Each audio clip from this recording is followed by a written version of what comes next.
Bueno, tenemos ya 47 personas. We already have 47 people who have joined us for this session. So once again, welcome to you all to this panel on service learning and environmental protection. This is a space for sharing. We have already held this session in the last few seminars. This is a topic that is extremely current. Today, we are going to share some experiences from different parts of the world. We have one experience from Argentina, from the south, the Patagonia region, that will be presented first. And we hope that you find this panel inspiring and interesting. And I also hope that you will learn a lot in this shared space. That is the 24th International Conference on Service Learning. Ale, I don't know if you are there. Would you like to introduce yourself? Do you have any information to share? Hello, everyone. I'm Alejandra Herrero. I also work at CLAYSS with Jorge. I have been working for many years on ecology and environment as a teacher, as a trainer, and as a member of the CLAYSS team. The only thing that I would like to say is that we are going to have presentations in the order that has been indicated in the agenda, and then we will have some time for some shared reflection, and we also hope to get your questions from the floor in order to supplement this perspective on the environment from the service learning field. Thank you, Ale. Okay, so now I'm going to give the floor to Boris Sáez for him to make his presentation. This is a project that is being carried out in school number 25. Boris is a rural teacher focused on agricultural education, and he works in the south of Argentina, in Patagonia, in the province of Chubut. His school is located in Los Alerces National Park, and he has experience in recovery of native forests after the wildfires that have affected the surrounding areas of the school. He is an active teacher coordinating curricular spaces for the subjects of biology, management technology, natural sciences, and economics, where he's also an active trainer for the plant nursery project for the production of a native species, and that is called Children of the Lake. This is within the framework of School 25 of Villa Futalaufken in the Los Alerces National Park. He's going to share his experience with us today. He has already presented this project in previous conferences, but it is still very inspiring. So thank you, Boris, and thanks to your school and to your students for allowing us to share this experience with the rest. Thank you. Thank you. Good afternoon to you all. I would like to thank the CLAYSS team for inviting us, for looking after us, and for making visible all the experiences that we have here in the Argentinian region of Patagonia. Let me begin .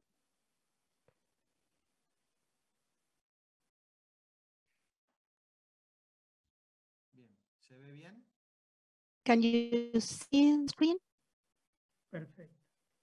Yes, perfect. Before you start with your presentation, Boris, let me say that panelists will have 15 minutes for their presentations. Afterwards, we are going to have some questions for the floor and for the panelists. And we are going to start the discussion, and we will have a Q&A session also for people from the audience to ask questions to the panelists. Go ahead, Boris. All right, so good afternoon to you all. As you can see from this slide, I belong to a team of teachers from school number 25 from Villa Futalafken. This is a multi-level educational unit. Here we have students in kindergarten between the ages of 3 and 5, and then we have students in the primary school and in the basic secondary schools. We have 52 students in total. This is a rural school that is located within National Park Los Alerces National Park, one of the most beautiful parks in the region. It is surrounded by forests, and as you can see from the first picture here on this slide, our school and the surrounding area are affected, unfortunately, almost every year by wildfires, forests that burn. There was a wildfire in 2005, and that was the trigger for a group of young students of 6 and 7 years of age to start working on this project with native species and a plant nursery that is called Children of the Lake. So the experience was about producing certain plant species to contribute to the recovery of the area and of the forest. That wildfire took place in 2005, and we started our project in 2006. And now, let me tell you a little bit about service learning and our first steps here. If we had wanted just to express our solidarity to the area and to the community, we would just ask others to donate plants to recover the forest. But in our case, our students wanted to learn how to produce those plants. And this is what we did. First, they learned how to use the seeds, how to clean them, how to plant them, how to cultivate them for 3 years. And after that productive cycle, they would put them in their backpacks and they would take them to the forest to plant them there. For 12 years, students in this community have been planting these species in the National Park Los Alerces. Unfortunately, over the last 15 years, we have suffered from several wildfires, and we have always participated in the recovery efforts to try to make the forest grow green again. The nursery started to grow little by little. And now there is a huge network of institutions that support the nursery project. We learn from one another. We have developed a relationship with them, and we are also sharing with them all the lessons that we learned over the last few years, because we have learned a lot.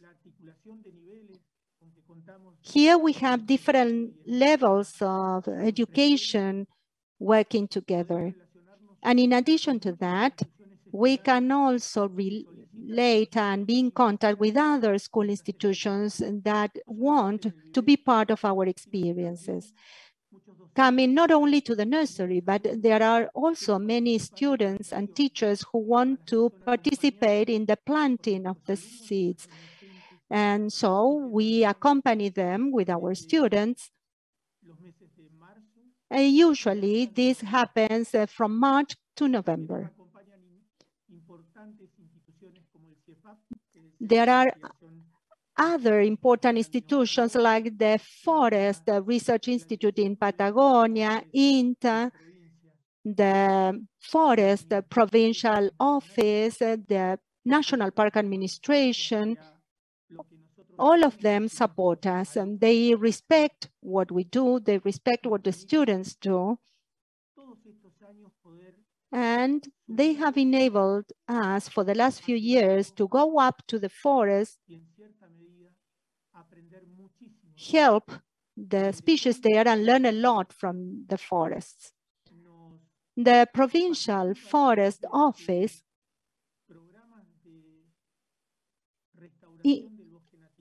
involves us in their programs for recovering the native woods.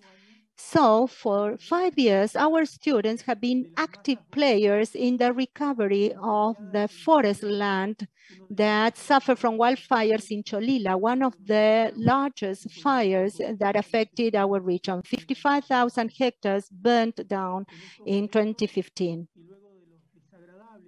Now, after the sad wildfires that we have in the Andean district of our province, the plants are already being delivered to farmers in the region that saw all their efforts and all their woods burn. So we are there to help them with our knowledge, with our plants. And as soon as the restoration work starts being planned, our students will also be there. Because over the last few years, our students have learned a lot. They have received a lot of training in planting, planning, and restoration of the forests. We also have a very special relationship with the school cooperative and with the local government of Trevelin and also the Green Spaces Office. This nursery is cross-cutting to all the school. It has become something very institutional, and it allows us to have different perspectives about education, a multifocal education, an education that allows us from learning from caring and protecting the environment, and that is part of this comprehensive education of our student, to connect the different disciplines, to offset the fragmentation of education. And that allowed us to obtain truly significant learnings. To come out of a repetitive structure makes us come out of our comfort zone and be much more creative. The nursery is related to many areas at the school. The basic areas like mathematics, language, natural sciences. In maths, for instance, the students in the second cycle, that is 4th to 6th grade, work with their teacher, Luis, among other things, on percentages. And we obtain, based on the planting, we obtain the percentages of repetition and the percentages of contribution of our plants to the forest. ICTs and technologies help us sustain our work a long time and allow us to have a whole baggage, a wealth of data that is very important. And we own them because when we started with this project, we have a lot of information about the native forests, about the native plants, but from Chile or from the northern part of Patagonia, in these past 10 years in our school, the teachers and the students have managed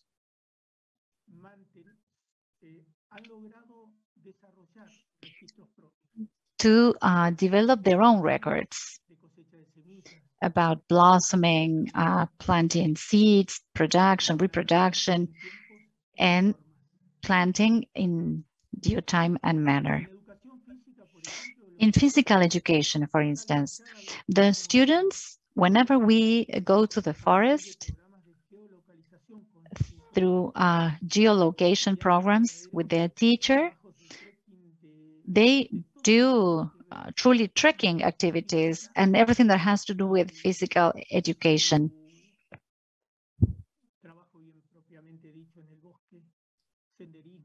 and also the work they conduct in the forest. In economics, for instance, every year, they conduct the assessments of, incomes and expenditures, cost analysis. In tourism, our project is visited by many people that visit our national park. It has become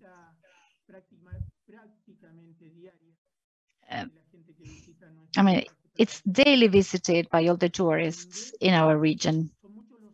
In English, in the English subject, there are many paths and trekking areas that we are trying to organize. We're working with the people from the national parks to create all the signage. And other students translate the text of the signage with their English teacher, indicating the names of the species and some description about the different trees.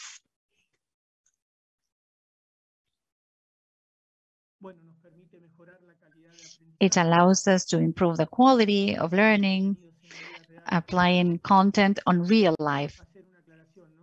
And here I would like to clarify something, because we are a rural school. We are not a technical school. And therefore, we do not train technicians.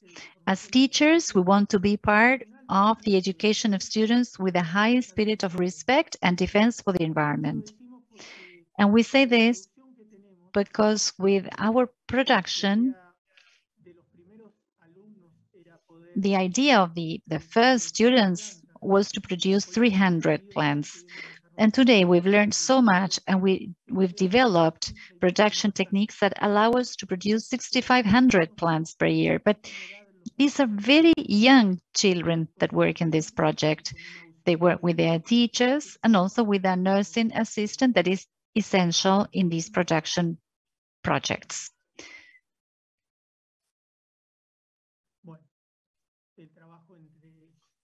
And of course, the work with the different subjects and disciplines, some of the content in mathematics, for instance, whenever we go out for planting, we calculate the area to be restored. We do statistics, graphs. In ethics, this is essential. The action of man, action or omission, that's essential to change the history of these fires. Unfortunately, 95% of the projects are caused by men. Next one, please.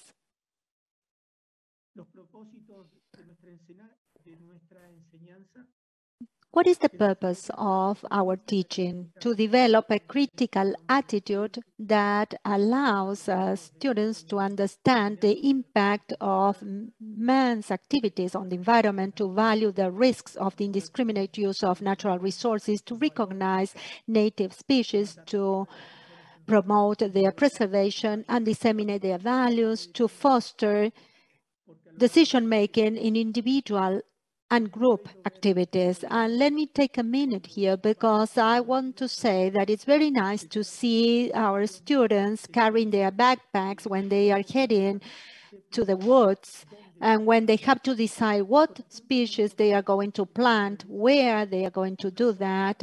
Over time, we realize that nature has a very strong power, and that the woods can regenerate, but it just needs our help in certain areas. Today we learn how to plant in different areas where we have a lot of gradients, where we have a lot of wind and rainfall. It is there where the forest is waiting for us. It is there where we learned that our work becomes extremely meaningful. Next one.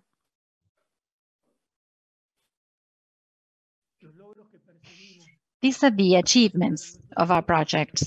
And the purpose is to train our students in the protection of native species, promote in the educational community the spirit of solidarity, and to protect the environment. restore the areas damaged by the wildfires and the overgrazing with native species, and share our project with other schools and institutions that are interested.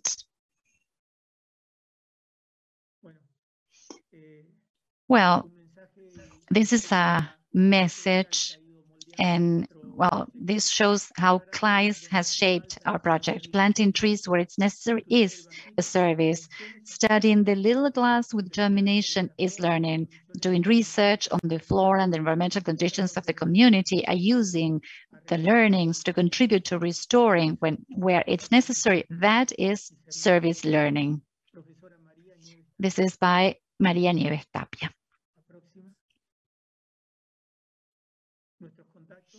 This is our contact information, and now some pictures of our students.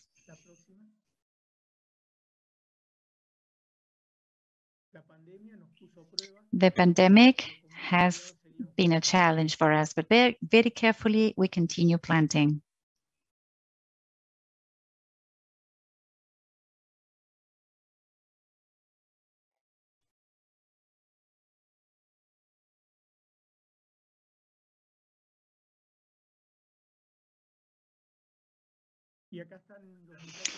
And these are the members of the brigades.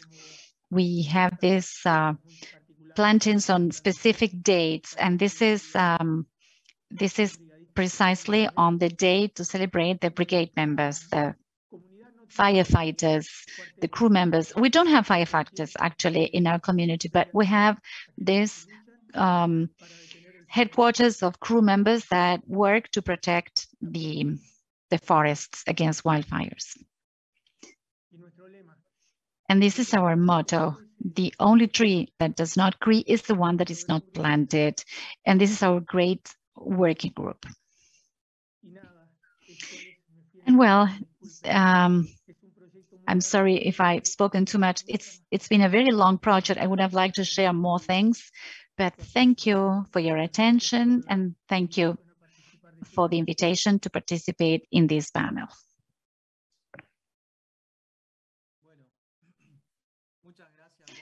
Thank you so much, Boris.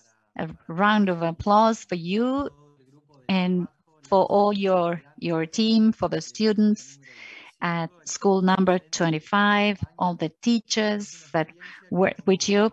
It's an experience that, as you said, has been running for many years now. It has grown a lot. And those of us that are aware of what you do, we know that you've grown dramatically. And you mentioned some things that were very interesting related to how you made progress, how you grew from the goal of producing 300 plants to producing 6,500, I think you mentioned. How the project challenged you to keep learning. It challenged you to keep adding new techniques, new skills. So thank you. Thank you for having shared this experience. And now we are moving to the next experience. I remind you that if you have questions or comments, we will be reading those after the presentations. All right, so now we're going to listen to a project from Slovakia, from an elementary school in Slovakia. And the speakers will be Dagmar, Janišová, and Alzbeta, Brozmanova, Gregorova. Betka for us that have known her for a long time. And the experience is conducted by Dagmar at her institution, and Betka is going to be helping us with translation from Slovak to English, so that then it will be translated into Spanish for all of you that are following with the simultaneous interpretation. So if you have not enabled the interpretation, remember that at the bottom of the screen you have a globe that says interpretation. If you click there you can choose the Spanish option to listen to the translation of the presentations in English. So now we are going to hear experiences from other parts of the world, so this is going to be very useful. Okay, so Dagmar Janišová has been teaching at a primary school for 30 years now. She teaches subjects that she likes a lot, like art, education, and ethics. For her, these disciplines are beautiful bridges between individuals, children, and adults. She organizes meetings of art teachers, of literature writers and authors, and she gets together at exhibits of the work made by the students and with other teachers. And she recognizes that these projects help us and our children to participate in a space where we can leave a positive footprint. So this is her motivation.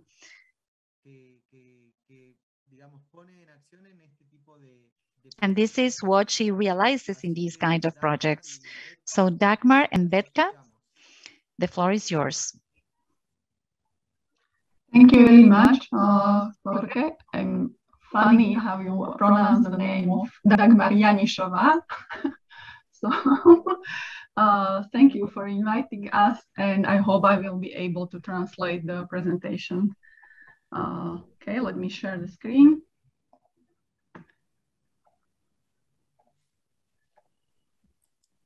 And I will give the floor to Dagmar. Dagmar, môžete začať, len potom vás poprosím v takých častiach, aby som to stihla preložiť. No, takže v prvom rade ďakujem veľmi pekne, že sa môžem zúčastniť tejto konferencie. Je to pre mňa veľmi inšpiratívne a veľmi som inšpirovaná aj tou prvou prezentáciou, ktorá bola úžasná, teda obdiv patrí deťom. Teraz by som niečo povedala o našej škole. Naša škola leží na juhu Slovenska, pri hraniciach s Maďarskom. Takže tu máme zmiešané obyvateľstvo. Preto, ako som písala, multikulturalita je pre nás veľmi prirodzená. Hovorí sa tu viacerými jazykmi. A teda maďarským, slovenským. A preto je aj niekedy zložitejšie hľadať aj partnerov medzi obyvateľmi. Musíme ovládať oba tie jazyky. Okay, I will translate it. So bueno, entonces voy a traducir. Entonces, Dagmar dijo, muchas gracias por la invitación. Es un honor para nosotros estar aquí para compartir nuestra experiencia. Y se vio muy inspirada por la primera presentación. Y ahora va a presentar el proyecto de esta escuela ubicada en el sur de Eslovaquia, cerca de la frontera con Hungría. En estos pueblos las personas hablan húngaro, algunas hablan eslovaco porque es una zona de frontera que anteriormente pertenecía a Hungría.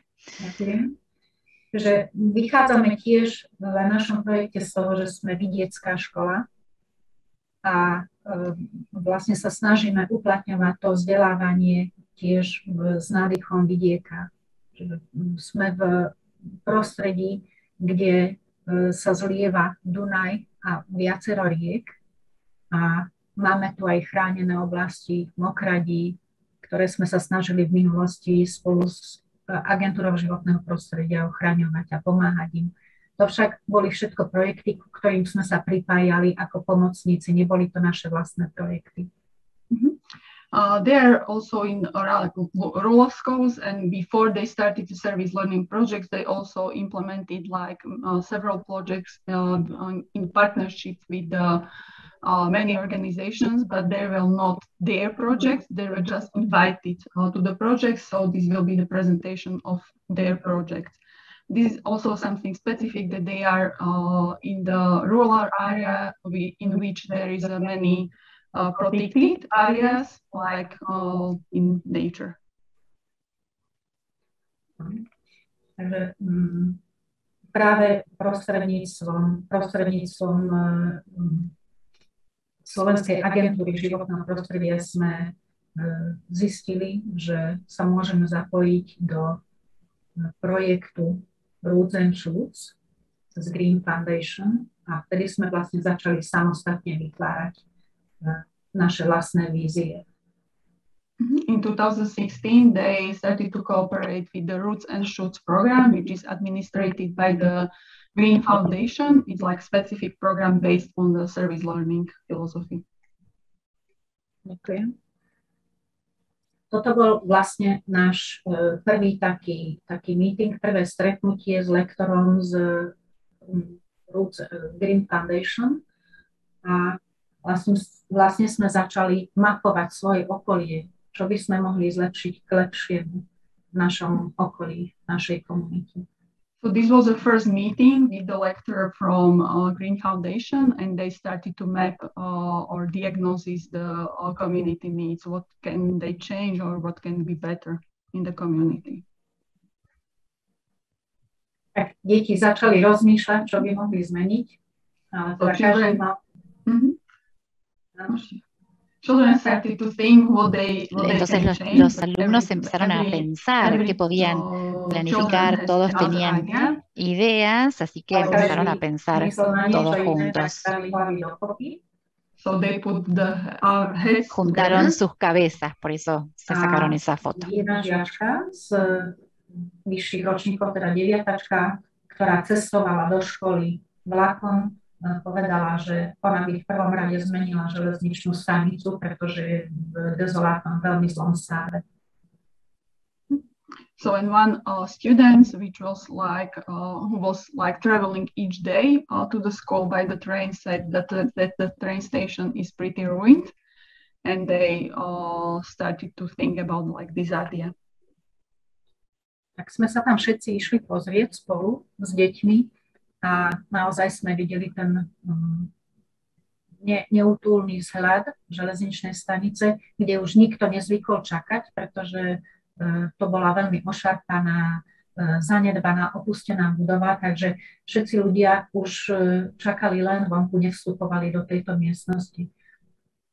So they went together with the students to look on the train station, and it was really like in bad conditions, as you can see in the pictures. And nobody wanted to wait inside the building. So all of the people there were waiting outside the building on the trains. K železničnej stanici patril aj malý pozemok, ktorý bol v podstate ako keby smetisko. And there was also like small land near the train station, which was like you can see it like just the waste. A tu vlastne deti začali už rozmýšľať, ako postupovať. A samozrejme museli tiež uplatniť všetky svoje schopnosti pri písaní žiadosti, kontaktovať sa s autoritami, vyznať sa v katastri, v katastrálnych mapách, komu čo patrí. A vlastne začali úplne samostatne od plánovania až po komunikáciu s autoritami, obhajobu projektu až po realizáciu, tvoriť svoje vlastné vízie. So the first step of the project were completed by the students themselves. They need to learn, for example, how to search in the like system of maps, who owns the land near the station. They also contacted the management of the Slovak Railways, the mayors of 2 villages which are near the school, and parents and local entrepreneurs, and they presented them the plans and ideas, and they started to develop the project more concrete. Toto je záber z obhajoby, že deti si vytvorili vlastný rozpočet, kde tiež museli využiť svoje znalosti z matematiky, potom mediálnu výchovu využili na to, aby vytvorili prezentáciu a aby propagovali ten svoj projekt a nakoniec teda pred komisiou obhajovali tento svoj zámer projektu. So they planned the project, or they prepared the project proposal, and there was a commission, and they presented the project to the commission to the main ideas. And they also needed to prepare the budget for the project in the math, and they also needed to prepare this like presentation during the media education. No, po obhajobe, keď si projekt obhájili, tak sme získali nejaké financie a žiaci sa rozdelili, pretože nás bolo na počiatku 25 detí a 2 pedagógovia sme sa ujali toho. A s takou veľkou skupinou robiť všetko naraz je komplikované, tak žiaci sami si vytvorili podľa toho, kto k čomu má vzťah, si vytvorili skupiny, menšie skupiny a každý mal to svoje zadelenie. Čiže mali sme finančníkov, mediátorov, záhradníkov, stolárov a vlastne maliarov. Okay, so they worked together like 25 children or 25 students with two teachers, and it was like hard to manage them. So students themselves, they divided into groups, as you can see. So based on the interests and abilities of the students, they decided in which group they want to participate. And they also gained some money after defending the project, so they gained some money for the project implementation. Ďakujem. Požiadať sme museli samozrejme aj okolitú komunitu a na naše počudovanie budova, ktorá bola celé 10 ročia opustená, tak sa začali k nám pridávať aj dospelí ľudia, ktorí nám pomáhali. A buď s materiálom, alebo finančne, alebo dokonca aj ľudia, ktorí čakali na vlak, kým mali ešte čas, tak sa pridali a začali sami pracovať, čo bola veľmi pekná príhoda alebo pekný zážitok pre nás, že deti podnietili aj dospelých. So also they worked together with the community all of the time. Many like adult people wanted to help. Also, the building was really like many years not provided any services, but they saw that it's important to do something, and it was like nice story that also people who waited for the train, they also joined the project, so they wanted to help them. Takže toto už sú práce, pomáhali nám aj samotní železničiari, kým nešli vlaky, tak oni nám pomáhali treba v záhradke, ale to gro robili vlastne deti. Dohodli sme sa s vedením železníc, že aké motívy namalujeme, pracovali sme, vyčistili sme tú záhradku a vlastne sme zútulňovali ten priestor, ako sa dalo. They need to also agree with the management of the railway company and decide what can be in the inside, but also the people from this company, when the trains were not going, they were helping them, and they were, but mostly the children were participated on the project. Snažili sme sa aj interiérové, aj exteriérové časti zútulniť a teda s prácou sme boli spokojní a teda tu je vidno ten rozdiel, ten výsledok. So now you can see the difference.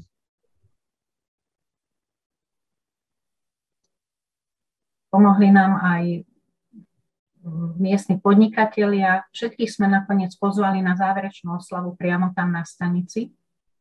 So also local entrepreneurs, they help and they were invited for the final celebration event at the end.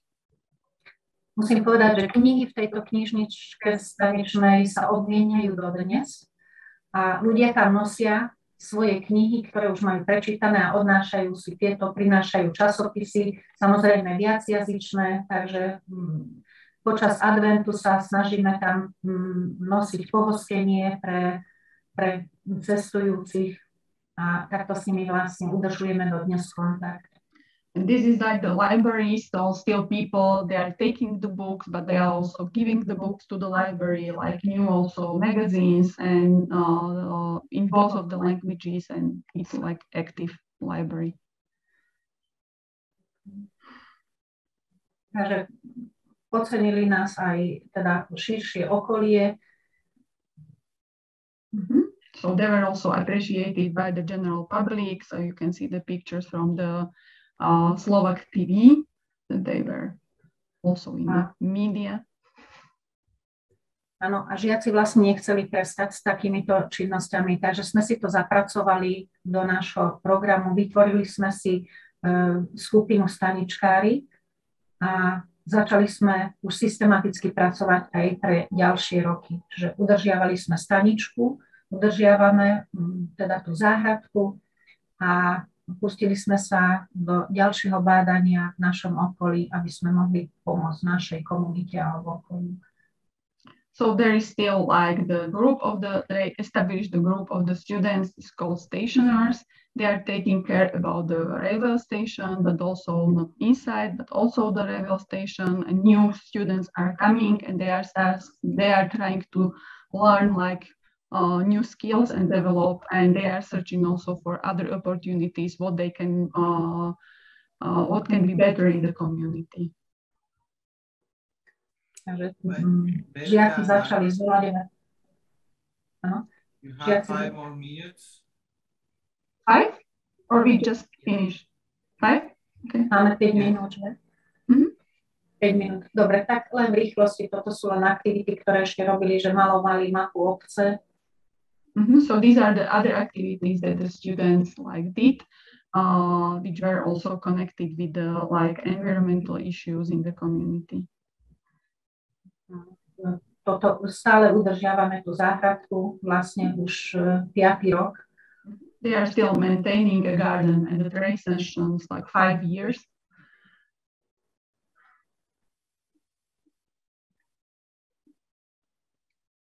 A v roku 2019 sme sa rozhodli, že vytvoríme klimatickú uličku z jednej opustenej uličky, teda zanedbanej uličky, ktorá je nedaleko našej školy, ale pandémia nám to trošku prekazila, ale napriek tomu sme sa v online priestore stretávali, plánovali a tento rok sme už začali realizovať naše plány.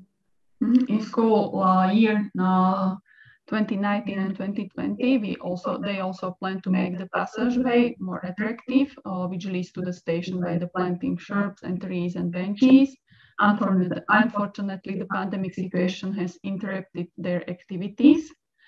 So, but they still continued like online to plan the activities, and after the pandemic, they continued with the project. So they also participate or cooperated still in this Roots and Shoots program as they submitted the second project. Ďakujem.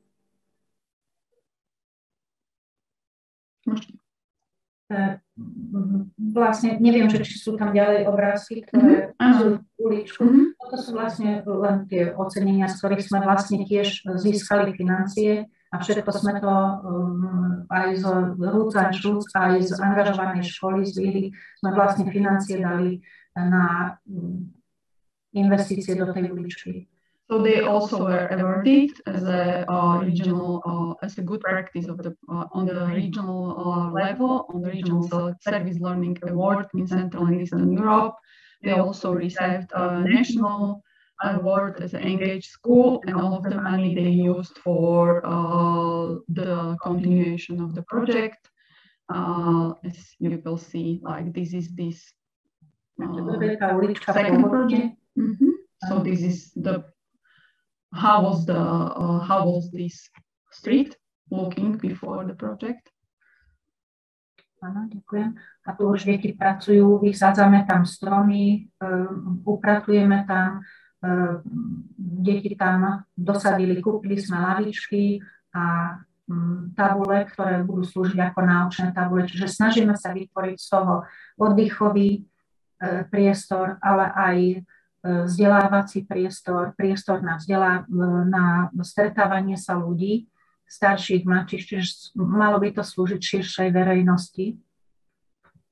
So they plan to use this space for the relax, but also meeting the young and older generation for educational purposes. They are planning to set also some tables with some information about the nature in the street. So this will be the continuation of the project. Toto sú ďalšie aktivity, ktoré robili žiaci v spolupráci s Strediskom environmentálnej výchovy u nás. And these activities are also connected to other activities of the students that they are cooperating with the Center Office for Environmental Education. So as you can see, there was a project for saving the herb garden or túto zničenú kaplnku, vlastne čo bola opísaná vandálmi, tak sme v obci v obecnom parku, teda deti to premalovali, aby bola pekná. So they painted the chapel in the local park. The walls were described by the obscene inscriptions. Tu sme čistili vlastne lúky v našom okolí.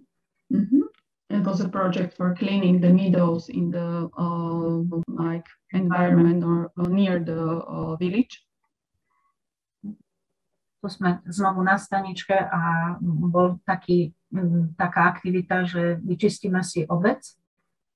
And they also joined the project Let's Clean Up the Village, and they clean the area near the station. Tu pomáhajú na školskom dvore tiež upravovať svoje životné prostredie žiaci sami. The students are also actively involved in the school and helping the school.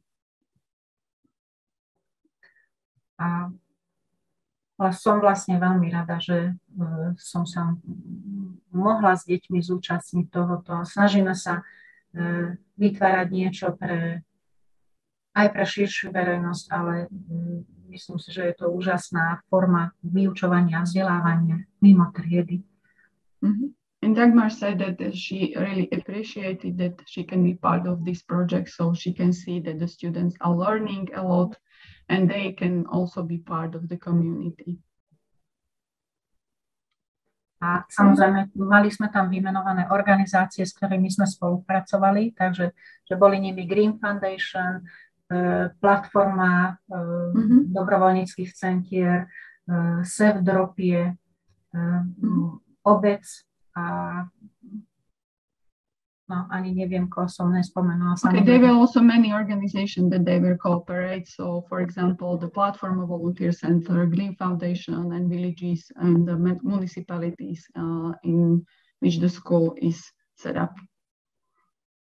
A už len toľko, že sme vlastne zapracovali do nášho programu, školského vzdelávacieho programu, tieto dobrovoľnícke aktivity a vyčlenili sme na to čas vo svojom vzdelávacom programe a chceli by sme v tom pokračovať. And all of the activities are part of the school educational program, like the formal educational program, and they want to continue also in the future. Okay. Ďakujem veľmi pekne. Thank you for your attention. Ospravedlňujem sa za predĺženie. It's okay. Ďakujem aj za preklad. Thanks. Dagmar y Betka Thank you, Dagmar and Betka, for sharing this interesting experience. Muy interesante cómo creció el trabajo. It is interesting to see how the work started to grow and how you were able to receive support from other organizations and institutions. And also a round of applause to you and to all the participants in this project. Now, I'm going to give the floor to Sheila and Nadin. Jorge, let us not forget that there are some questions in the chat that are directed to the members of this experience. So let's remember later on that there are some questions already there. Yes, sure. As I told you, we are going to share questions at the end of all presentations. So you can leave your questions in the chat. And once the 4 presentations have been delivered, we will have a Q&A session. So now I'm going to ask the next panelists to take the floor, to stick to the time allotted to you, so that we can later on have enough time for the other presentations and also for an exchange. I'm going to introduce you. Sheila Ascencio describes herself as an international educator, an apprentice, consultant, workshop leader, an online facilitator, and a mother, companion, friend, traveler, and food lover. Very important as well. She comes from Mexico, but she has been living and working in Africa, Asia, North America for almost 2 decades. Recently, she moved to Canada after living several years in Luanda, Angola, and teaching at the International Luanda School. As part of CBK Associates, she facilitates and guides the development of service learning in international schools in India, Lesotho, China, and Angola, among others. She has stood out in several areas, such as the advocacy for women's rights and refugees, but now she is going to present an experience of service learning that was developed with a student that won't be able to participate here today. So, Shay, we are going to listen to you. Then we are going to listen to Maya, a student that has been working with Shay, who is going to share her experience as well. Thank you, Jorge. Thank you. Welcome to you. Warm welcome to all of you, all of the youth presented here today, and all educators. First of all, a huge thank you to CLAYSS and their team for the invitation. It's such a wonderful opportunity to share the space with young activists and educators to elevate the amazing work that both students and educators do in their schools and their own areas. I'm feeling very inspired by the work that Boris and Dagmar are doing in their respective schools. I'm here representing the Mangrove Project, led and initiated by a group of students from Luanda International School. There's 3 of them there in the photograph, Johanna, Evie and Caitlin, and Marcy and others are also part of it. I'm also here as part of the amazing CBK Associates team.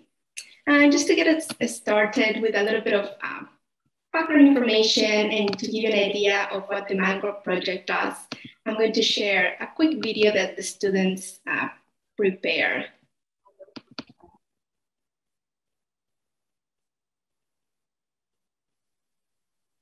Jorge, can you please give me a thumbs up if you can see the video? Yes, we can see it. Okay, great, thank you.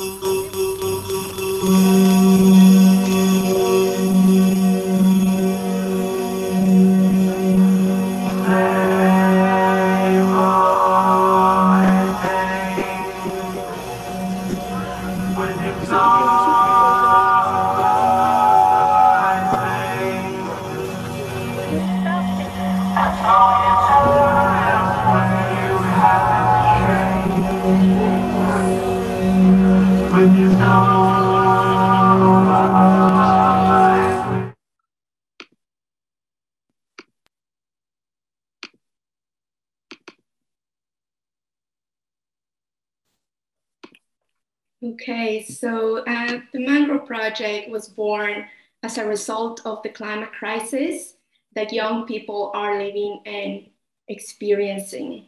As you can see, their mission is to work with Ochiba, which is a local organization, to afforest the mangroves along the shoreline of Angola in order to protect the local environment and provide a better quality of life for local people. There's two very nice connections to the SDGs from this project. It's strongly connected to climate action and life underwater. To give you a bit of background information about this initiative, the group is based in Luanda, Angola, a beautiful country located in Western Africa. They mainly focus their efforts on afforestation and reforestation in the mangrove habitat along the coastline of the city. Mangrove forests have many benefits to provide to the environment, including and not limited to protecting the shoreline, increasing biodiversity, maintaining water quality, and fighting climate change. When the team first started this project, we recognized the importance of future growth and the continuation of the class that was behind this group of students. They were also thinking about what is going to happen once we leave, once we graduate, as these were senior students. And with this in mind, they set out to participate in a project larger than the school. This is where Ochiba, the local environmental group, came in. Fernanda Rene, as you can see that photo right in the middle, she's the leader of the local initiative and was the first one to reach out when hearing of the interest in the coastal environment. The group pioneered the mangrove restoration in Luanda and Lubango, which are two provinces located in Angola, and they took them under their wing, resulting in a really rich and wonderful collaboration.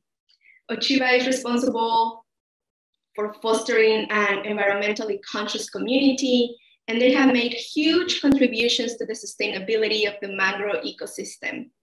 One very cool fact about Ochiba is that they were responsible for the return of flamingos in Lubango, as replantation of mangroves allowed for the return of this species microbiome. We have the privilege to work multiple times along Ochiba's founder, Fernanda Rene. We learned so much from her and her team, and I cannot highlight enough the importance of forming a true partnership when you work with an organization, meaning that and acknowledging that the work is reciprocal and mutual. By working with Ochiba and the Mangrove Project team, they learned so much about the needs from the community, in the way they're living by the coastline. We learn about fishermen, their livelihoods, and how climate change is jeopardizing this. So by forming this reciprocal partnership, you dig deeper into the real needs, which allows you to provide in return more meaningful and authentic service. The initiation of this school community-based project was done with the intention to create an environmental initiative without the need of financial funding, as many projects are limited by that aspect. With this in mind, the team wanted to create a hands-on project to get the ESPA community and the school community involved in and interact with the local people and the ecosystems. This intention worked hand in hand with the Ochiba intent as well, and it allowed to raise awareness, to have more volunteers, and to give the project more exposure. As a result, the entire school community, including students, local staff, and families, have joined many of the planting outings organized by the team. Also, many embassies based in Angola have joined the Ochiba team as volunteers, as well as many local schools. As a group, they started out by raising awareness on the importance of mangroves and their goals to restore the shorelines. The team created an Instagram account to post about their progress and notify the community on their planting outings. They hosted assemblies to inform the potential of having volunteers and publish on their work, their planting schedules. They publish that in the newsletters. They use all the possible outlets to take this out into the community. The planting outings were organized regularly, and almost every weekend there was a sign-up system established and shared within the community. There were teachers, students, parents, young kids, even pets came to join us and plant. Meanwhile, the Ochiva team had made agreements with the government in order to conserve mangrove forests and began to be recognized in international news, such as the Talk Africa article that you can see on that right side corner. And we were able to also have several interviews with TPA1, which is a local Angolan channel. And you can see they're being interviewed. But then, as you all know, the pandemic hit. And as you all have experienced it, it's been very challenging to continue projects, especially if they are direct service like this one. So the team shifted from direct service, which involved organizing these plantings, to focusing on research and advocacy. So just a quick reminder for all of us here, there's 4 types of action when it comes to service. So you have your direct action, indirect, advocacy, and research. So shifting the type of action allowed the team to continue their service learning project. And also they realized that they were tackling now new SDGs. So responsible consumption and production came into place because now they were raising more awareness about there was so much rubbish in many of the areas where the mangroves were planted. So this helped them to raise awareness within the community, and also sustainable cities, because when they were meeting with, Ochiva was meeting with the government, and a huge issue came out about new buildings being constructed in areas around the coastline. So that was a new perspective when they took more of the advocacy and research side of it. So the team began to carry out research in conjunction with the Ochiva research team. And it was one of the very first initiatives to collect data on the Luanda mangrove habitat along the Chubut coastline, peninsula in Angola. So it was a true learning experience for all of us, and it was set out to look into mangrove growth factors, specifically focusing on salinity and the potential that determines success for afforestation and reforestation based on these factors. So a very focused research was going on there. On that map that you can see on the screen, it was created through a special software of historical or aerial photography dating back to 1965. And it can be seen that there is a significant increase in mangrove coverage over the years, and hopefully more to come with the efforts of Ochiva and students and all the people that volunteer. So if you had a project that is direct one like this one, like the mangrove project, or I know many wonderful projects that are happening around the world, just remember that you can shift that focus to indirect research or advocacy depending on your project initiative or their goals. You can research off-site, like this team did, have a specific focus. You can research on-site, collaborating a lot with any partnerships that you might have. Try to establish more partnership, what else is in your area or in your region, what organizations are doing work similar to what you're doing that can help you to continue network within the community, like the students did. They partner up with embassies or other organizations that are like-minded, are also looking to making a difference. Also use any available platforms, events, conferences like this one to raise awareness and to encourage others to take action. All right, and now I invite you to be part of Documentar. As part of the CBK Associates team, we are providing this platform for especially youth to voice what they are, what's in their hearts, what is that matters to them. A lot of the narrative around what is happening right now in the world is very dominated by adults, by our voice. So we want to invite you and your students to check our Documentar project, to have the students post the work that they are doing.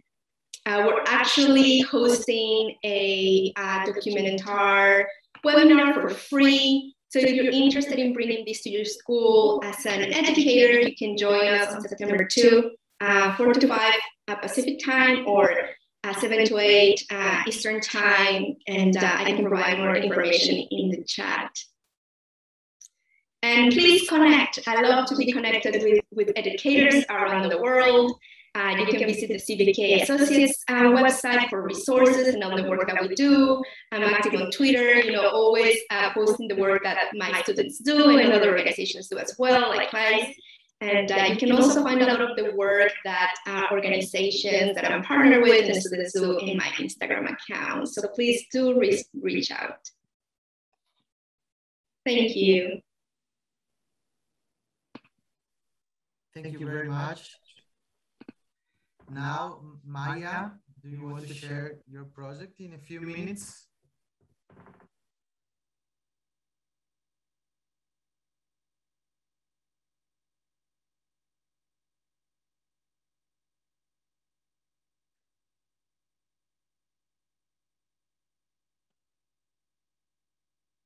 Hi, is it visible?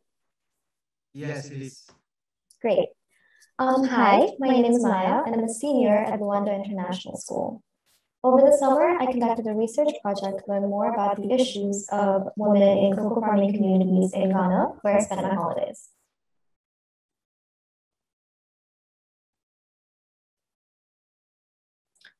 These are some sustainable development goals that I believe are related to my project. So firstly, gender inequality, reduced inequalities, and decent work and economic growth. This presentation will cover the objective of my study, the communities that I explored, my methodology, and my research. So firstly, the objective of my study is to understand the condition of female workers in farming communities in Ghana, to research the ways in which the societies that we lived in contributed to female empowerment, and to spread awareness about the issues of people living in these communities, as this might encourage others to support them. These are the maps of 4 of the farming communities that I visited. One of the map is showing their position in the whole of Ghana, and the other showing their location in relation to one another. The 4 communities were Dome, Anum Apapam, Suhum, and Kofigya. So what I did was I conducted focus group discussions with members of 4 different farming communities in order to gain a deeper understanding about the issues of women in these communities. The number of people taking part in this activity varied in each community, ranging from about 15 to 30 individuals. In order to conduct this research project, firstly, I reached out to a local company that provided me with access to these farming communities. Then I prepared a detailed questionnaire, which contained questions relating to many different topics. Then I conducted focus group discussions in each community following this following format. First of all, I did discussions with women, and then I did discussions with men. And then I did discussions with both men and women, where the points they each brought up were discussed communally. The daily routines of the women in all 4 communities were very similar. They consisted of activities such as waking up early, cleaning, cooking, ensuring that their children get to school, traveling to the farm for working, and then cooking again. When asked about their most important role, the answers varied slightly. Communities 1, 3, and 4 listed ensuring their children left for work as their most important roles, while community 2 went slightly further and also listed their contribution to the cleanliness of the community. What I can infer from this is that women see themselves as caretakers and believe that their roles revolve mostly around families and domestic work such as cooking. And in this viewpoint, the women are domestic caretakers first and workers or economic contributors second, leads them to holding a subordinate position in the workforce.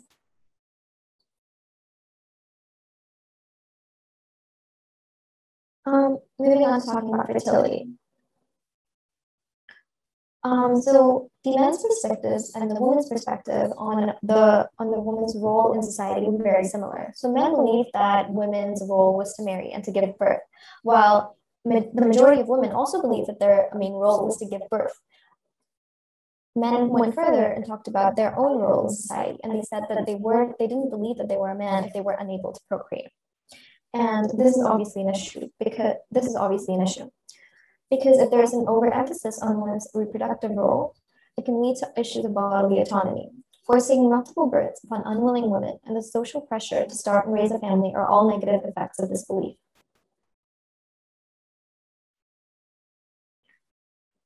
Both men and women of the community said that any extra income generation goes to support their children's education, and that men give part of their income to the women as housekeeping money. However, men listed one of their main issues with women to be that women don't disclose how much money they have made. Moreover, they said that as men give money to the mothers and mothers spend this money on amenities for their children, the children believe it is the women who financially support them, and the fathers are not recognized. I infer from this that men want to retain their authority and to be seen as the primary providers of the household. However, there's also a different perspective that can be taken, which is the idea that women retaining financial independence means to make men uncomfortable. The members of these communities of both sexes do much more than just work on cocoa farms. They deal with trading, such as rice, food. They work as food vendors, they do hairstyling, etc. This is a picture of me in one of the communities. The main challenges that the people face in these communities were firstly hunger due to the seasonal lifespan of the crops. Then there were poor road networks, so there were a lack of motorable roads that prevented them from efficiently marketing the goods that they produced. And there was also a lack of personal protective equipment. This concern came directly from the community of Soha. There was also a lack of frequency of demand for labor. This concern was mainly to do with construction workers or farm laborers. Then there was a dependence on the husband for money. This was a problem that many women voiced. One of the members of the communities of Kafikia stated that 70% of men have more money than women, making them the primary providers. It should be noted that this is not a real statistic, but the opinion of the participants. How are these economic challenges relevant for female empowerment? So while these economic issues are present, it will be difficult to get the community involved in trying to create change.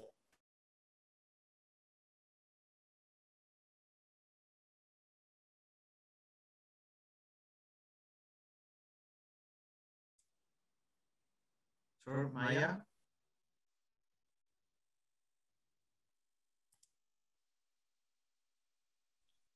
It's on me or? No, I think her connection is bad.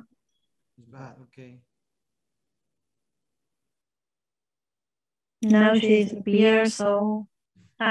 she's back. Maya, tienes problema de conexión. Sí, lo que habría que ver, Maya, es poder reducir, porque nos excedemos en el tiempo para que pueda participar el próximo participante. Podrías hacer foco en el proyecto, así dedicarle 5 minutos para poder llegar a tiempo con los demás. Spend 5 minutes Gracias. talking about that, and then we can leave time for the other panelists. Sorry, can you repeat that, please?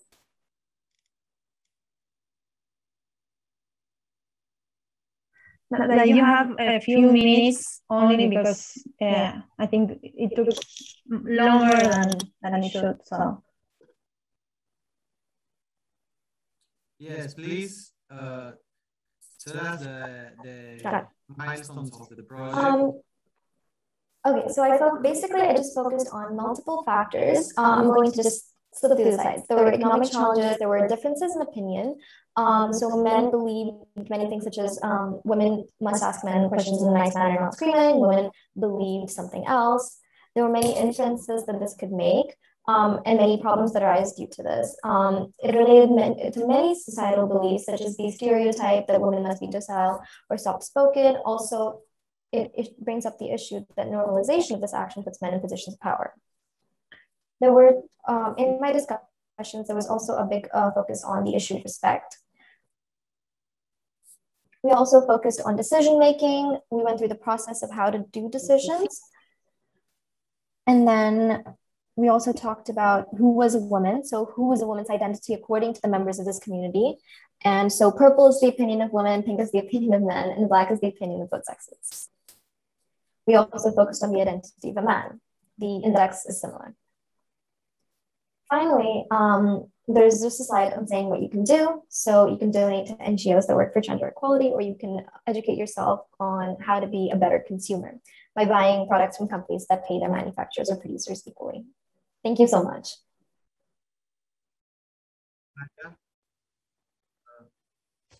Thank you, Sheila, too. Well, and now we are going to listen to, I don't know if I pronounce it, the name. Okay, so I introduce them in Spanish. La profesora Anne-Catherine Lindau. Anne-Catherine Lindau works on research and teaching of geography for children since 2002. She has a PhD from the Martin Luther University from Halle-Wittenberg in interdisciplinary studies in geoecology and geographic education. Her research interests include professionalization of faculty members, excursions based on geography, and education in nature with a special focus on EDS. Since December 2019, she has been teaching geography and education for sustainable development in the Catholic University of Eichstätt-Ingolstadt. She works on education for sustainable development, and she is a coordinator of sustainability in this university. So we are going to give her the floor to listen to her project. Afterwards, we are going to have some minutes for questions. So you can start writing your questions in the chat, and then we can move on to the other sessions as part of the conference. And Catherine, are you there? Oh, thank you very much for your introduction.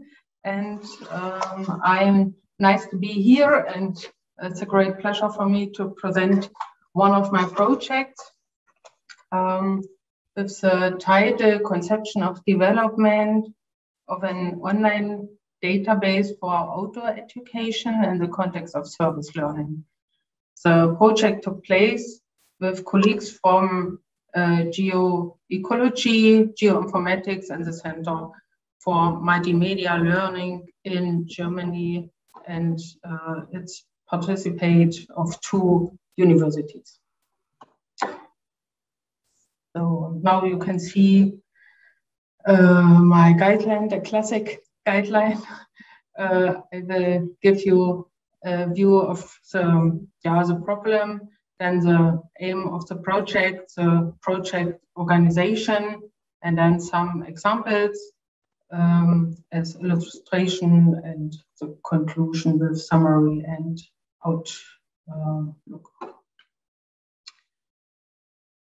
The problem is that German teacher education has a very important status. There are official documents which describe the framework for teacher education, also with regard to the field of outdoor education as a very important part. You can see first the national standards for teacher education, and here the area of competence teaching. Teachers are experts in teaching and learning. Yes, it's clear, but it's important. Then I will do it a little bit shorter. The second, you can see the national educational standards for the intermediate school certificate in geography. And here you can see the competence or area of gathering information during methods, and students can, in accordance with specific problems, issues, and goals, gather information in the field, e.g. observation, mapping, measuring, counting, taking samples, questionnaire surveys, or by means of simple experiments. And the third part of documents is the framework for teacher training in geography at German universities and colleagues. And there, the role of excursion in geography education is implicit, and as well as the competence that belong to it. Pre-service students are enabled to plan and carry out excursions as a subject-specific method taken into account practical school conditions.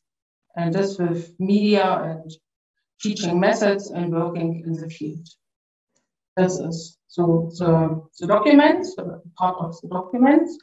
And the problem of the situation is a gap between the many demands of outdoor education and excursion in the subject of geography and the lack of materials and how, for example, geography field trips and field methods can be implemented in schools. We have repeatedly envisioned high value of outdoor education in schools and universities in the subject of geography. We have a large number of excursion proposals, concepts, and field methods, but we have hardly any professional experience from teacher training, pre-service and in-service teachers. There is a lack of comprehension, educational offer, and outdoor learning. Furthermore, there are always problems in finding individual and overall concepts. In-service learning approach offer promising potential for teacher education to unique classroom and school learning environments as well as social perspectives. Anderson and Eriks understand service learning and teacher education as a special part, as a credit bearing educational experience that involves teacher candidates in one of the following activities. First, designing and facilitating service learning experience for students in order to learn about the use of service learning as a pedagogy. And second, participating in a service learning experience to better achieve course goals. In either case, teacher candidates work closely with the community to identify and address genuine community need and change in systematic reflection to accomplish course goals, enhance the personal and professional formation and develop civic responsibility. The concept of service learning represents an example from university geography teacher education that combines subject-specific, subject-didactic, geomedial, and school practical professionalization approaches, and also take into account civil society perspectives in the form of community needs. Following Seifert et al. And Foucault, the selected service learning approach are based on the following quality characteristics. One, real need. Second, curricular linkage. Third, reflection. Fourth, engagement outside the university. Then fifth, participation of pre-service teachers or students. And sixth, recognition and feedback. The main aim of the project was the development of an online base to promote science education and higher education in schools. The focus was on skill of experimentation, and you can here see the steps of the experimentation, so the classic steps. It is all a very important part of the follow ideas that I showed. The aim was to collect individual ideas on a platform and integrate them into digital media for use in the field. in addition to the interdisciplinary approach, the participatory approach is also important with in-service teachers providing routes, methods, and materials for teachers to use in school. The focus was on the following applications. First, providing field trips, route, and terrain methods for outdoor education preparation to teachers. Second, to use mobile learning information on site. And third, the analyzed data obtained during the field trip for follow-up. Perdón, yo estoy en el canal en español y no se escucha la traducción. I'm in the Spanish channel and we can't hear the interpretation. Sorry? I'm sorry. Que no se estaba escuchando la traducción. I was just de la saying última that we parte. couldn't hear the interpretation. We couldn't hear the Excuse me, translation. we have. Podemos continuar. We may continue. Okay.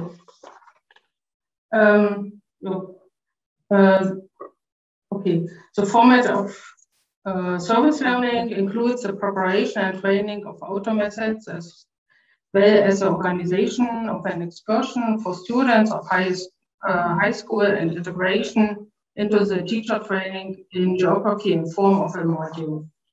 The module has the name Outdoor Education Service Learning and is integrated in two parts: organization of an excursion for students in high school and preparation and training of outdoor methods. On the following slide, you can see the individual steps in the creation of the database.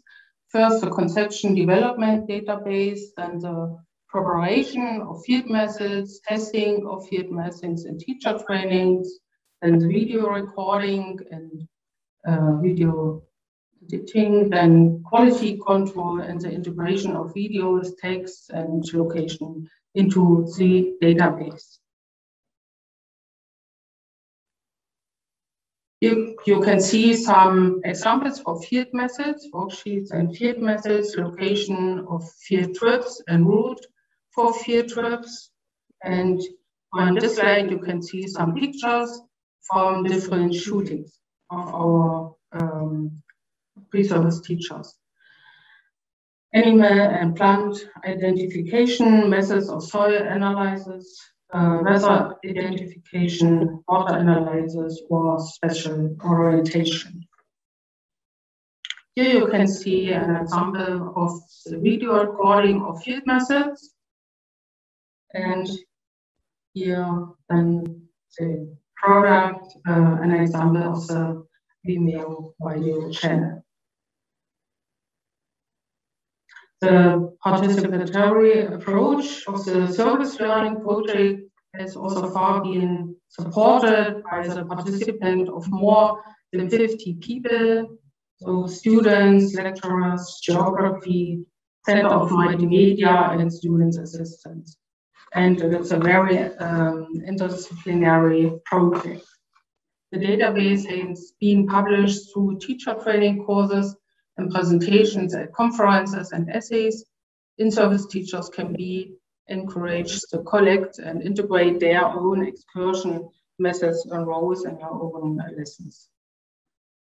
In summary, I can say the project was characterized by high motivation and great commitment of all participants, fun factor and lack of pressure to perform, participation and interdisciplinarity. And it is successful format for service learning in teacher training and is combined learning and research. The project is linked to a high organizational effort. Furthermore, the weather conditions are not calculable.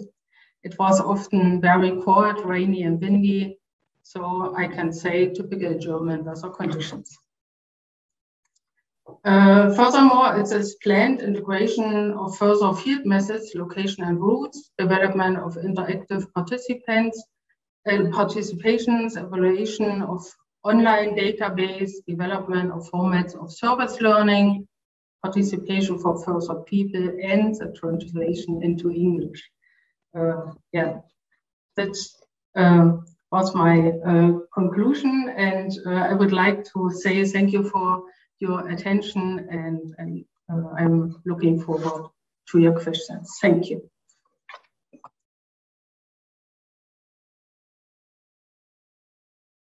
Muchas gracias, Anne. Thank you so much, Anne. That was very interesting, this project you've been carrying out. We thank you all for your participation. Thank you for sharing your experiences and your projects in the panel. They were very interesting. So now we are going to open the floor for questions in the chat. The questions may be for any of the speakers. We have a question already in the chat. I'm going to read it. It says, how this is for the Dagmar project. How do you are maintained afterwards? Let me translate it, okay? So Dagmar, the sustainability of the project.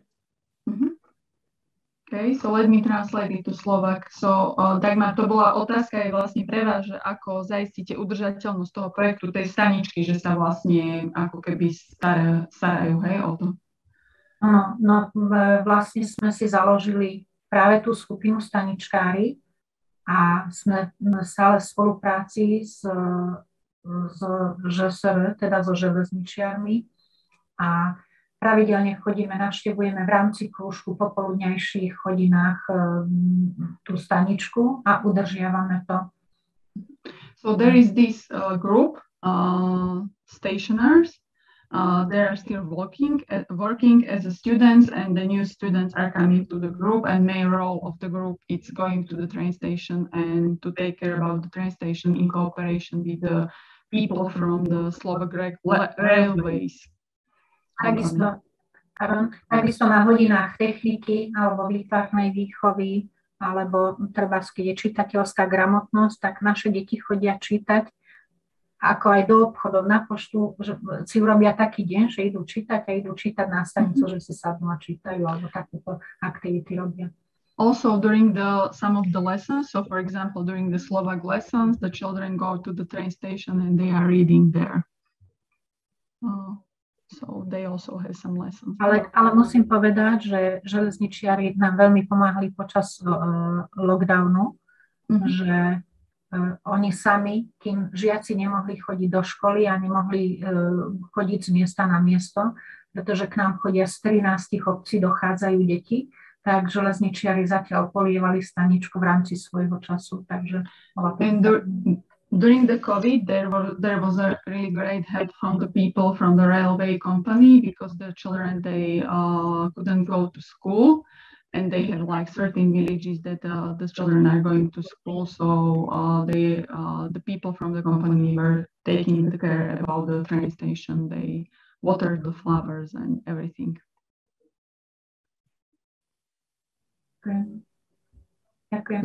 Thanks for the question.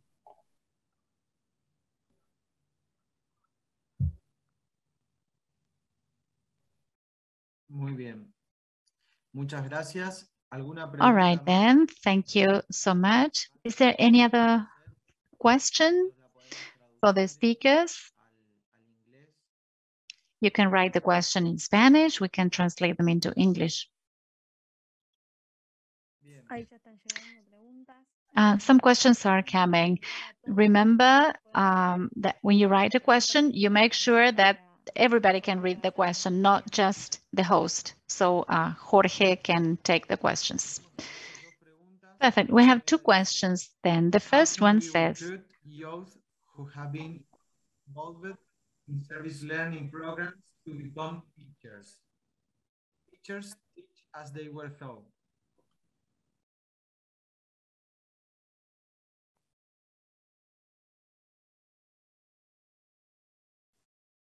Yo diría, Jorge, que esta pregunta la puede contestar cualquiera. I would say that anybody can answer this question, anybody that has thought of this topic. This is addressed to nobody in particular. It has to do with the sustainability of the project itself and of the proposal, how to keep generating an institutional culture related to service learning. So have you had the experience of, or have you thought about it and you would like to share your thoughts, your experiences?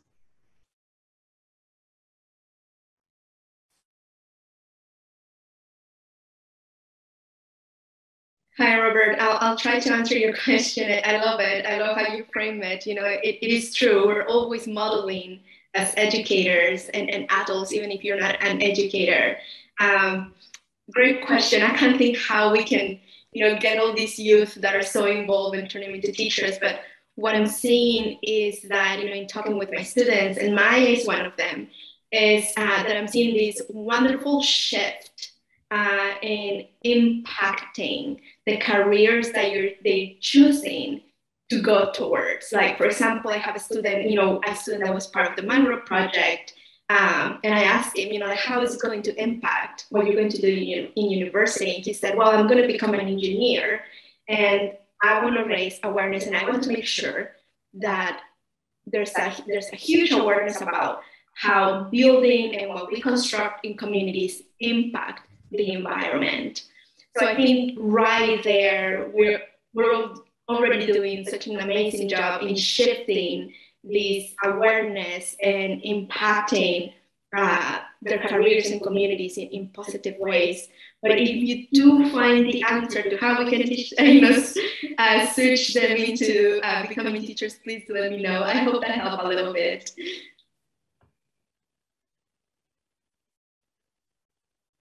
¿Alguien más quiere hacer un aporte en relación a esta pregunta? Si no, tenemos una pregunta para Boris. Does anybody else have anything to add? Otherwise, we also have a question for Boris as well. So, otherwise, Boris, we have a question for you. How do you choose the species to be planted so that they are not invasive? Okay. As the years went by, we've learned a lot. And the truth is that we plant in those places where we know what species were there. There are some pure forest areas where there's only one species of native plants, like the cypress or lenga, and there are forests that have been affected by the wildfires, and those are mixed forests, as we call them. There are more than 6, 8, or 10 species of native plants. And so with time, we've learned to identify the sectors that are still burnt out. Well, in those places, the plants that were totally destroyed in the forests. And our students know a lot about these plants burned, and they identify the different species, coihue, notro, and maitenes, for instance. These are all local species of Patagonia. So first, we conduct an assessment of what we're going to plant, and then we carry the plants there in order to contribute to that forest that has been burnt out with the plants and the species that were already there before the wildfire. None of our plants are invasive because they are native plants of our forests. So they are not invasive. We do have to be very careful because it's a question of teaching and learning that we cannot plant species in those areas where that species was not present before the fire.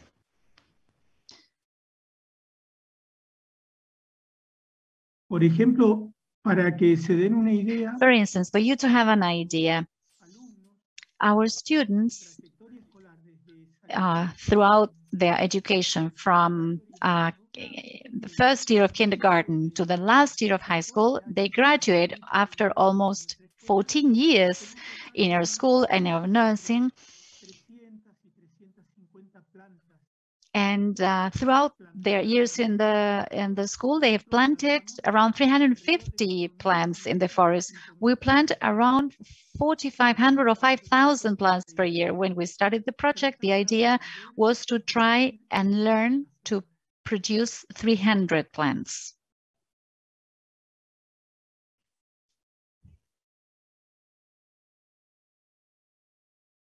No te escuchamos, Jorge.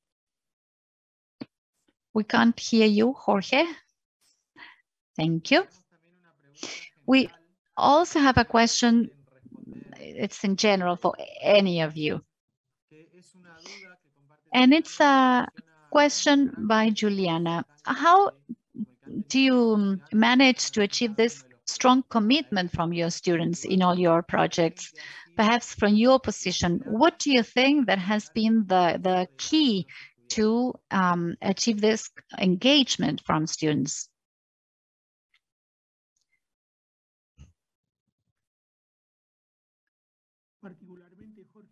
Well, personally, I think that our students and their families that participate in the project see the teacher as a proactive person, willing to do things, to learn, and to keep learning, to teach better. I think that, as I was saying before, we shape and we are part of this comprehensive education for children. And everything we do is for them.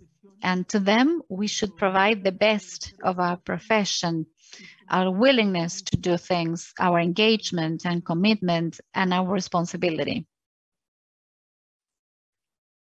Just adding a little bit to what Boris was saying, in response to Juliana's question, I see that the most commitment comes when students identify and authenticate the need or issue that they are interested in. I think that many of us as educators, like we like leading, we like being in charge, and when we let go a little bit of that, a student voice comes through.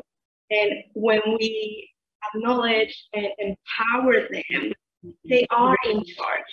They are the owners of the project, and as the owners, they have a bigger commitment, passionate about it. There's a natural interest towards it. So I think that letting them own, identify, authenticate those issues or needs, it's an important key, for them to be 100% committed, and it's contagious.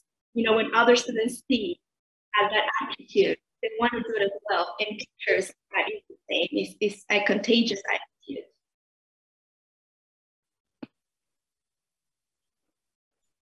Gracias, Sheila. Thank you, Sheila. And Dagmar, would you like to add anything to this question?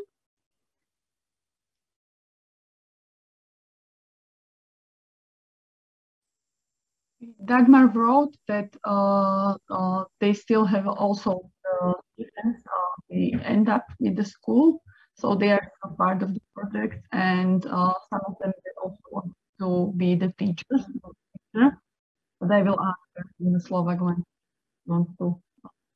Dagmar, ak chcete ešte povedať k tomu, že prečo podľa vás akože majú ten záväzok tí študenti? Ďakujem. No, možno, že nie práve kvôli tomu chcú byť učiteľi, ale práve tí, čo chcú byť učiteľia, sa k nám naďalej hlásia, že to prepojenie voči nám, že oni boli vlastne tí prví staničkári v tej prvej skupine a stále sa k nám hlásia, že ak potrebujeme pomoc, že radi prídu, kedy budeme robiť nejaké stretnutia alebo vonku práce a proste píšu nám naďalej, pomáhajú tým mladším, takže už to je také, myslím, že také pedagogické alebo učiteľské, aj keď nimi ešte nie sú. Tak. So, she has the experience with the students who decided to be the teachers in the future, that they are coming back to school still, and they want to help with the project. This was the first year when they started the project. So now the students are at the university, and they are still coming back because we need this connection to the real life, the education and the connection to the real life. So they are still coming. Yeah, good. Thanks. Thank you very much.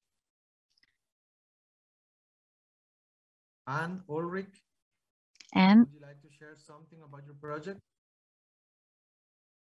Yes, of course. Do you think students get committed with the project? Yes, I think it's an important point that the students open the view. So they come from school here and they will go into it. So, and my experience, the students show in the first time of their own part very individual, and so I think service learning we can open the view and the heart for the society and for the big point over the own lessons. So this I think is for me a very important point. So the own lesson, geography education in my part is very important, but one more part and to open the view for the whole world and the whole range of the world. So I think it's a very important point and chance of service learning.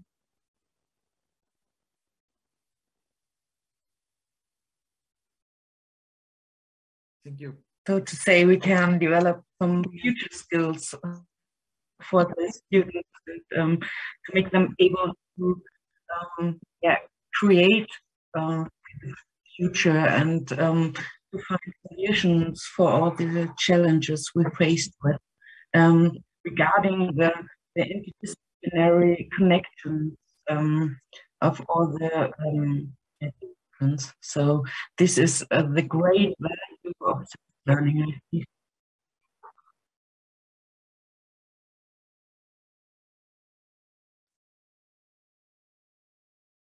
No sé, Jorge, si te parece, me gustaría que Maya, que participa if como... you agree, Jorge, I would like Maya. She participates as a teacher. Perhaps if she has any comment, if she's had any learning in that sense through her participation in these projects that she presented about this from the perspective of a student.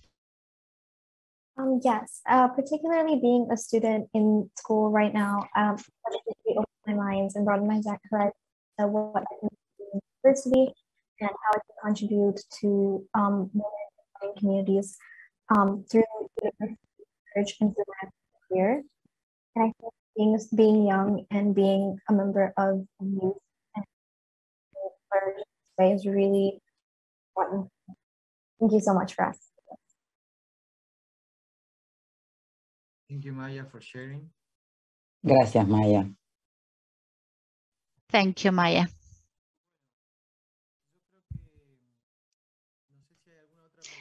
I don't know if there's any other question. There was a short question for Anne, but I think I lost it. It's in the chat. Let's see if I can find it again. It had to do with the lack of comprehensive training of teachers. How did they overcome that in this kind of projects that has to do with integrating knowledges? I think the question was something like that.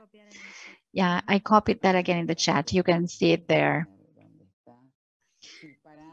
Yeah, it's for Anne. You mentioned something that there was an insufficient training, comprehensive training for working outdoors. And what skills do you think are necessary to have these skills in teachers?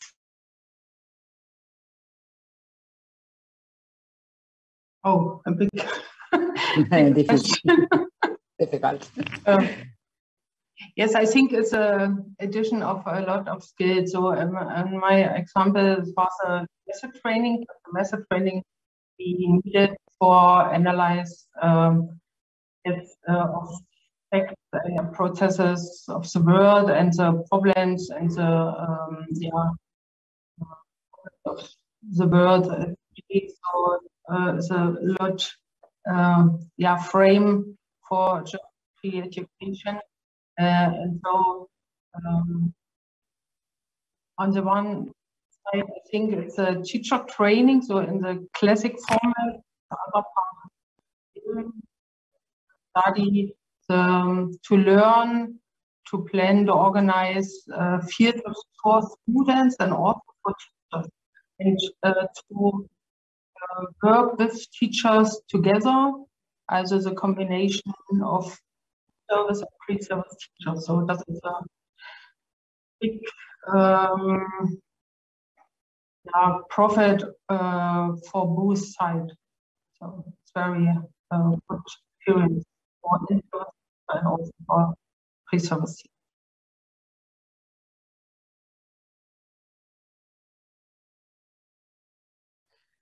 Bueno, gracias. Muchas gracias. Thank you. Let's see if we have more questions. No, I think we are running out of time. So we'd like to thank you all, Boris, the speakers, Betka, Dagmar, and Sheila, Maya, Ulrich, that were here with us. Thank you, Betka, for translating from Slovak to English. That's because she wanted to see us, but she missed us. That's why Betka is here. We were in Slovakia with Betka a few years ago, so we shared the territory. All right. So I'd like to thank all of you, all the participants in this panel. We hope that the experience that we shared here have been inspirational and interesting. Undoubtedly, these are experiences that have a lot to teach us. And as you've seen, they've been implemented in different parts of the world: Africa, Slovakia, Germany, and in Argentina, in Patagonia. So we hope that these are multiplied in many other places, both in our country and all over the world. So I remind the participants that at 4:15, in 15 minutes, we will be starting with the broadcasting of the plenary session on the YouTube channel. Agustina is now going to share the links in the chat for you to join that session. And so we will close the panel now. Thank you. Okay, there she is writing. It's at 4:30. And I'd like also to congratulate all the participants. All the participants are expressing their congratulations for all of your projects. I want to go to that train station in Slovakia because I thought it was wonderful. And I'm thinking of the many train stations we have here to be repaired. So we'll see you again at 4:30. That's the closing plenary. And we expect you there. We're always running out of time, Jorge. Okay, thank you. And we'll see you at the closing plenary. Bye-bye. Thank you. Bye. Gracias. See you in Slovakia. That's